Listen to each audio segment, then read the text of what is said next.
वैष्णवी बचपन से ही स्कूल में आनंद को देखती रहती है और उसे पसंद करती है। एक दिन आनंद वैष्णवी से पूछता है, तुम मुझे हर बार क्लास में देखती क्यों रहती हो? और आनंद वैष्णवी का नाम पूछता है। वैष्णवी आनंद को अपना नाम बता देती है। दूसरे दिन क्लास में सभी लड़कियों को मास्टर राखी बंधवाने के लिए कहते हैं, मगर जब वैष्णवी की बारी आती है तो वह आनंद को राखी बांधने से इनकार कर देती है और मास्टर उसे बहुत मारते हैं। और तभी वैष्णवी को मार खाते देख आनंद को एहसास होता है कि वैष्णवी उससे प्यार करती है। क्लास खत्म होने के बाद आनंद वैष्णवी से कहता है, क्या मुझे प्यार करने की इजाजत मिल सकती है? और वैष्णवी मान जाती है और यहीं से शुरू होती है आनंद और वैष्णवी की लाइफ की शुरुआत। दिन बीतते जाते हैं और दोनों एक दूसरे के बहुत ही करीब आ जाते हैं। आनंद वैष्णवी को छोटे छोटे गिफ्ट्स देता रहता है और वैष्णवी उन्हें लेकर बहुत खुश हो जाती है, क्योंकि वैष्णवी को कोई गिफ्ट देता है तो उसे बहुत पसंद आता है। एक दिन आनंद वैष्णवी से पूछता है, मैं बहुत ही गरीब हूँ और मुझे ऐसा लगता है कि तुम मुझे छोड़कर चली जाओगी। लेकिन वैष्णवी कहती है, तुम जहाँ भी कहोगे मैं आने के लिए तैयार हूँ, तुम ऐसा मत कहो, अच्छा नहीं लगता। वैष्णवी का कॉलेज का पहला दिन होता है और वो घर से निकलती है और आनंद के साथ चली जाती है। दोनों आपस में बहुत सारी बातें करते हैं, मगर वैष्णवी आनंद से कहती है, मुझे लगता है कि ये दूरियां हमें अलग न कर दें, क्योंकि मेरा कॉलेज और हमारी बस्ती बहुत दूर है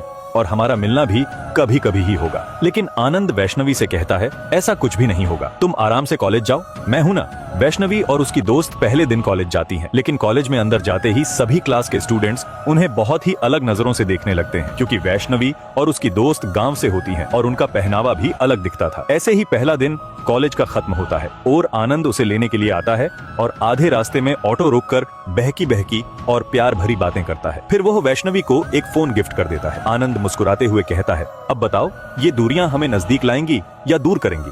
वैष्णवी बहुत खुश हो जाती है, लेकिन उसे यह नहीं पता था कि आनंद ने उसका ऑटो गिरवी रखकर उसे फोन दिलवाया है, क्योंकि वो वैष्णवी से दिलो जान से प्यार करता है। मगर वैष्णवी इमोशनल हो जाती है। दूसरे दिन कॉलेज में एंट्री होती है विराज की, जो वैष्णवी को देखते ही उसके साथ दोस्ती करने का सोच रहा था, मगर वैष्णवी उसे इग्नोर ही करती है। लेकिन एक दिन कॉलेज में लड़के रैगिंग कर रहे होते हैं, तभी वहाँ विराज आता है और वह लड़के वहाँ से चले जाते हैं और यहीं से वैष्णवी विराज के साथ दोस्ती का हाथ बढ़ाती है और धीरे धीरे कॉलेज में वैष्णवी अपने दोस्तों के साथ वह चीजें करने लगी जो उसने कभी ट्राई भी नहीं की थी। एक दिन उसके दोस्तों ने फैसला किया कि वैष्णवी का लुक चेंज कर देते हैं। फिर देखते हैं कौन हंसता है वैष्णवी पर। वे उसे नई ड्रेस दिलाते हैं और उसका लुक पूरी तरह बदल देते हैं। एक दिन आनंद वैष्णवी को लेने के लिए आता है और वैष्णवी चुपके से उसके ऑटो में बैठ जाती है, क्योंकि उसका लुक पूरी तरह बदल चुका था। मगर आनंद कहता है, तुम मुझे देखकर चुप क्यों रही हो? तभी आनंद उसे देखकर बहुत गुस्सा हो जाता है। वैष्णवी आनंद से कहती है, मेरा नया लुक कैसा है? मगर आनंद को यह सब बिल्कुल भी पसंद नहीं आ रहा था। वह सोचने लगता है कि वैष्णवी अब धीरे धीरे बदलने लगी है। ये सब तुझे करने की क्या जरूरत थी? मुझे बिल्कुल भी अच्छा नहीं लग रहा है। और दोनों के बीच बहुत झगड़ा हो जाता है। आनंद गुस्से में घर जाने के लिए निकलता है। तभी वैष्णवी प्यार से कहती है, आनंद मुझे मेरे दोस्तों ने शाम को पब में बुलाया है, मैं जाऊं क्या? ये सुनकर आनंद को बहुत गुस्सा आ जाता है और वह ऑटो रोक देता है। आनंद वैष्णवी से कहता, तुम इससे पहले कभी पब में गई हो? तुम्हें पता भी है पब में क्या होता है? लोग पिलाते हैं और लड़कियों के साथ गलत करते हैं। मैं तुम्हें आखिरी बार कह रहा हूँ, तुम पब में नहीं जाओगी तो नहीं जाओगी। मगर वैष्णवी यह बात मानने के लिए राजी नहीं होती और गुस्से में वहाँ से चली जाती है। शाम होती है, उसके दोस्त उसे लेने के लिए आ जाते हैं और वे सभी पब में चले जाते हैं। वैष्णवी अपने दोस्तों से कहती है, तुम सभी चलो, मैं 5 मिनट में आती हूँ। तभी वैष्णवी पब में एंट्री लेती है और सभी लड़के उसे ही देखते रहते हैं, क्योंकि उसका लुक बहुत ही सुंदर लग रहा था। विराज भी वैष्णवी की तारीफ कर देता है, मगर आनंद को नहीं पता होता कि वैष्णवी पब में गई है। वैष्णवी आनंद से कहती है, मैं सच में गई थी यार पब में। लेकिन आनंद वैष्णवी से कहता है, यह सब तुम मुझे हर्ट करने के लिए बोल रही हो ना? पर आनंद को नहीं पता होता कि वह सच में पब में गई थी। तभी अगले दिन कॉलेज में विराज वैष्णवी को ही देखता रहता है। वैष्णवी अपनी फ्रेंड से कहती है, विराज मेरी तरफ ही देख रहा है क्या? उसकी फ्रेंड कहती है, हाँ विराज तुझे ही देख रहा है। और एक तरफ आनंद परेशान हो जाता है, क्योंकि आनंद ने अपना ऑटो गिरवी रखकर वैष्णवी को फोन दिया था। वह बार बार आनंद को कॉल करके कहता है, कल मुझे मेरे पैसे नहीं मिले तो अच्छा नहीं होगा। और यहाँ एक तरफ विराज वैष्णवी से कहता है, क्या मैं तुम्हें घर छोड़ सकता हूँ? मगर वैष्णवी की दोस्त ना कहती है, लेकिन वैष्णवी नहीं मानती और अपनी फ्रेंड से कहती है, आनंद से कहना कि मैं अपने फ्रेंड के साथ घर चली गई। आनंद वैष्णवी की फ्रेंड को कॉल करता है और कहता है, वैष्णवी मेरा फोन क्यों नहीं उठा रही? लेकिन वह भी उसे झूठ बोल देती है, क्योंकि ऐसा कहने के लिए वैष्णवी ने ही कहा था। इसी बीच वैष्णवी को विराज आईफोन गिफ्ट कर देता है। पहले तो वह मना कर देती है, मगर बाद में फोन ले लेती है। और एक तरफ वैष्णवी बहुत खुश होती है और दूसरी तरफ आनंद को बहुत परेशानियां झेलनी पड़ती। आनंद बहुत परेशान हो जाता है। तभी वहाँ पर वैष्णवी आ जाती है और आनंद से कहती है, तुमने जो मुझे फोन दिया था वह तो इस आईफोन के सामने डब्बा लग रहा है, पास आ जाओ, हम सेल्फी ले लेते हैं। मगर आनंद बहुत दुखी होता है, क्योंकि उसने अपना ऑटो गिरवी रखकर वैष्णवी को फोन दिलवाया था, लेकिन उसका दर्द वैष्णवी नहीं समझती और वहां से चली जाती है। रात होते ही आनंद वैष्णवी को कॉल करता है और कहता है हमारी जगह पर मिलने आ जाओ। तभी वहां पर वैष्णवी आ जाती है। आनंद वैष्णवी से कहता है तुम्हें पता भी है मुझे जिंदगी में पहली बार किसी ने मारा है, वह भी सबके सामने। मुझे कितना दुख हो रहा है ये तुम नहीं समझ सकती। आनंद बहुत ही रूठे हुए अंदाज में बात करता है। दूसरे दिन वैष्णवी फिर से अपने दोस्तों के साथ पब में चली जाती है। उधर आनंद माफी मांगने के लिए उसे बार बार कॉल करता है, लेकिन आनंद ने उसे जो कुछ कहा था उसे सोचकर वैष्णवी अचानक विराज को किस कर देती है। सुबह होते ही वह विराज को फोन करके कहती है विराज जो भी रात को हुआ वह सब भूल जाओ। मगर वैष्णवी को यह नहीं पता होता कि इसी गलती के कारण आगे उसके साथ क्या होने वाला है। एक तरफ आनंद बहुत दुखी होता है तो दूसरी तरफ वैष्णवी बहुत परेशान हो जाती है। वैष्णवी आनंद से कहती है मुझे अच्छा नहीं लग रहा है, कहीं चलें हम घूमने के लिए।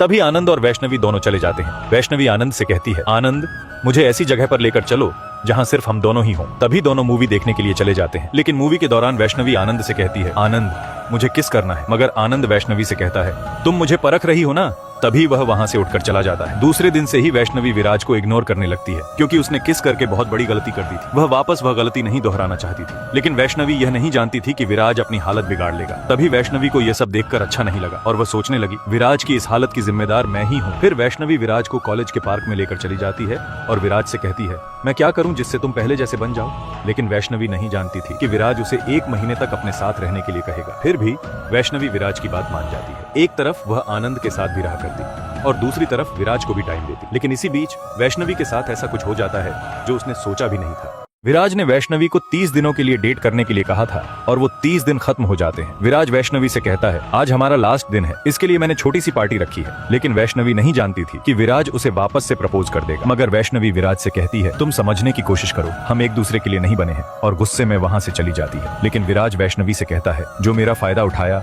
मेरा सामान लिया, वह मुझे वापस चाहिए। दूसरे दिन वैष्णवी पूरा सामान विराज को कॉलेज में देने के लिए चली जाती है और उससे कहती है आज के बाद मुझे अपनी शक्ल मत दिखाना। लेकिन वैष्णवी को नहीं पता होता कि विराज के पास पार्टी में जो उसने किस किया था उसका फुटेज है। तभी वैष्णवी विराज से कहती है यह फुटेज डिलीट कर दो प्लीज, और कॉलेज से बहुत परेशान होकर बाहर आ जाती है। एक तरफ आनंद उसे बार बार कॉल करता है और वैष्णवी इस टेंशन में बहुत ही दुखी रहती है। मगर एक दिन वह अपनी फ्रेंड से सारी बातें कहती है। उसकी फ्रेंड कहती है मुझे तुम्हारी प्रॉब्लम समझ आ रही है, मगर तुम्हें इस प्रॉब्लम से निकलना है तो एक काम करना होगा। उसकी फ्रेंड कहती है तुम्हें विराज के साथ सोना होगा, तुम्हारा भी काम हो जाएगा और उसका भी।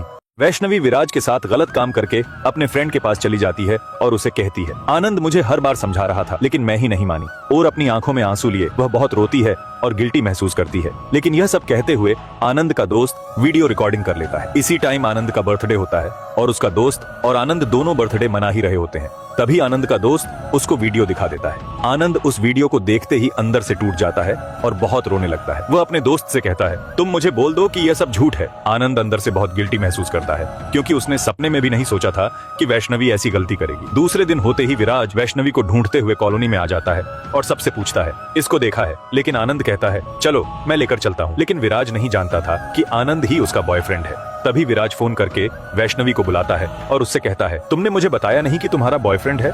मगर ये बातें आनंद सुन रहा होता है और वह भी अंदर से बहुत गिल्टी महसूस कर रहा था। मगर तभी आनंद वैष्णवी को चुपके से फोन करता है और वैष्णवी यह विराज से कहकर चली जाती है कि मेरे भाई का फोन आया है। मगर वैष्णवी यह नहीं जानती थी कि विराज और आनंद दोनों ये सब बात फोन पर सुन रहे हैं। आनंद मिलने के लिए वैष्णवी को बुलाता है और तभी थोड़ी देर बाद विराज भी पीछे से आ जाता है। वैष्णवी को समझ नहीं आ रहा था कि क्या करे, क्योंकि दोनों के साथ गलत किया था वैष्णवी ने। लेकिन विराज को वैष्णवी कहती है तुम यहाँ से चले जाओ, मैं बाद में सब समझा दूंगी। और यह सब आनंद देखकर अंदर से पूरी तरह से टूट जाता है और रोने लग जाता है, क्योंकि आनंद ने क्या कुछ नहीं किया था वैष्णवी के लिए और यह सब आनंद नहीं देख पा रहा था। वह वहाँ से जाने की कोशिश करता है मगर वैष्णवी उसे रोकती है और विराज को जोर से थप्पड़ मार देती है। वह विराज से कहती है मैंने तुम्हें कहा ना तुम चले जाओ, मैं बाद में समझा दूंगी। तभी विराज गुस्से में आकर वैष्णवी के साथ मिसबिहेव करता है मगर आनंद विराज का कॉलर पकड़ लेता है। तभी विराज उसे कहता है अभी वैष्णवी तुम्हारे कोई काम की नहीं है, एक रात मेरे साथ सो चुकी है। अगर विराज वैष्णवी से कहता है यह चाकू मैं तुम्हें मारने के लिए लाया था, लेकिन तुम्हारी आंखों में आनंद के लिए प्यार देखकर मुझ में हिम्मत नहीं रही। मगर यह सब देखकर वैष्णवी अंदर से बहुत ही गिल्टी महसूस करने लग जाती है और मरने की कोशिश करती है,